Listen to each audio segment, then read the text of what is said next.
Hi, everybody. Mr. Hayes back. We are here to formalize the idea of what basic significance tests look like. Okay, so if you guys didn't have a chance to go look at what the experience was, so you can kind of get a more intuitive sense of what it is, you can go check that out in part 1. Link to that's down below, along with a copy of my blank notes that I've got from StatsMedic. Their link is down below. And while you're down there, like, comment, subscribe, and all that other good stuff.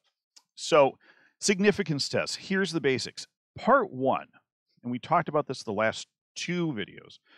What's the hypotheses? Okay. First of all, we're going to have a null hypothesis. In other words, let's just assume everything is going the same. Okay, so H sub 0, and it's either going to be your proportion or your mean. And I'm writing this both down because proportion and mean, when we get to the means, this is going to be the easiest thing you've ever done. It's going to be very, very similar to this. Okay, it's going to be a null value. That's the thing that we're going to test. So on the previous one, we were assuming, okay, 1/3 of the firm is women. If we did it correctly, 1/3 of the people that we picked should have been women. The alternative hypothesis, so H sub A, is that your proportion, your mean, is either less than, greater than, or not equal to your null value. What determines this? What determines that is what the results that you're trying to see, if it is uncommon or not, if it's common or uncommon, that what we're seeing is actually going to be true, if it could happen by chance.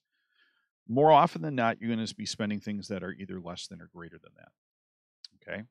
And we'll talk more specifically about this as we go in the next 2 lessons. Okay, now for your p-value, okay, to interpret this, what you're going to end up doing is this. So you get your p-value. That's going to be the proportion after we do all of our simulations and stuff. Okay. So assuming that our null hypothesis is true, and you're going to state what that is, and sometimes you can put this in context, okay? There is A, and then you're going to put your p-value here. There's a p-value probability of getting our observed result purely by chance. So the first thing that you're going to do, you're not going to say if it's good or bad. You're just saying, all right, if everything is working the way it's supposed to, what we're seeing, there is this probability that we saw that we would see that. Okay. The question now becomes, how do we interpret what this p-value says? Okay, so we've put it in context in terms of saying, all right, everything's fine. This is what we'd be seeing. The conclusion is going to be down to this. Okay, because your p-value,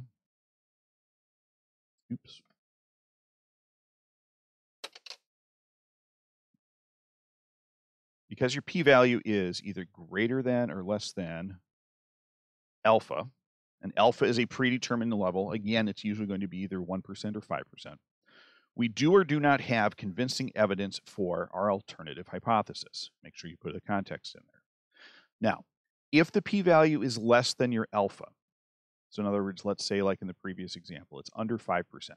So we saw that the chances of having half the women being fired would it be picked totally by random was like 1%. We'd say, all right, we reject the null hypothesis. There's no way that what they're saying is true could be true. All right. If the p-value is greater than alpha, we fail to reject the null hypothesis. Notice we don't say that the null hypothesis is true. Okay. We just don't have enough evidence for it. And we'll talk about what can impact that. But again, it's one of those things in statistics, you can never really actually prove that anything is true. You can just prove that we could just say that we can't prove it not to be true. Okay. So we fail to reject the null hypothesis. So we'll talk through this. We had a one where we couldn't reject it. Let's go through another one and we'll see how this works. So in this one, we're talking about mommies. So 84% of teenagers, according to this website, think highly of their mother. To investigate this claim, a school psychologist selects a random sample of 150 teenagers and finds that 135 of them think highly of their mother.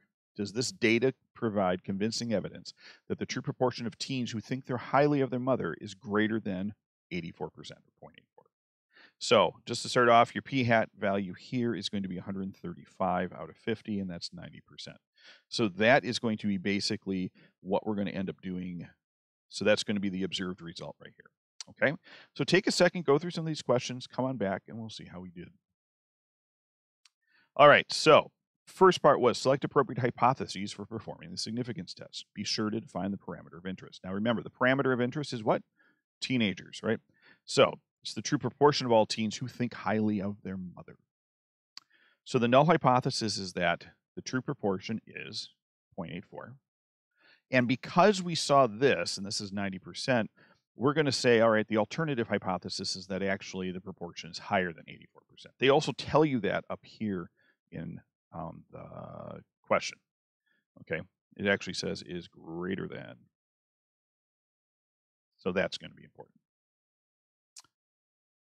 So the school psychologist ends up doing the significance test. We're going to talk about how to do, she does her random stuff. We'll talk more about that as we go. She got a p-value of 0.0225. So explain what this means. So what this means is that 84%. Okay, so I'll tell you that. I misread it. So explain what this would mean for if the null hypothesis to be true in this setting. So if the null hypothesis was true, that would mean that 84% of teenagers think highly of their mother, and we happen to get a sample of 90% purely by chance. It just happened. So like at this high school, 84% really love mom. We just happen to get a few extra who love mom in the sample. Okay. So now, in terms of interpreting the p-value, like we did up in the middle on the top for number 2, assuming that the p-value, that h of o is true, that p is equal to 0.84, there is a 0.0225 probability of getting a sample proportion of 135 out of 50, which is 90%, or greater purely by chance. So there's a 2.25% chance that what we saw would have just happened if everything was defined. Ooh, that just seems like, that's 2%. That's like 1 out of 50. I don't know if you take those odds, right? So how do we interpret that? We are going to say because that number, 0.0225, is less than 0.05, this is our alpha value. Notice here it says, what conclusion would you make at a 5% level? We do have convincing evidence that the true proportion of teens who think highly of their mother is greater than 0.84. Because of that, we reject the null hypothesis. Okay, so we would say at that point that the alternative hypothesis, we can assume the alternative hypothesis is true, that our proportion is actually bigger than 0.84. Okay, so as I said, we're going to spend some more time going through this the next 2 lessons. Hopefully that'll help, but this should hopefully give you kind of a very firm idea of how we have to interpret things, and that's probably at this part, one of the parts that people screw up the most. So again, please focus on this, look over it again, ask questions, throw comments down below, ask your stats teacher, whatever it takes. But again, thank you for joining us. We'll talk to you later.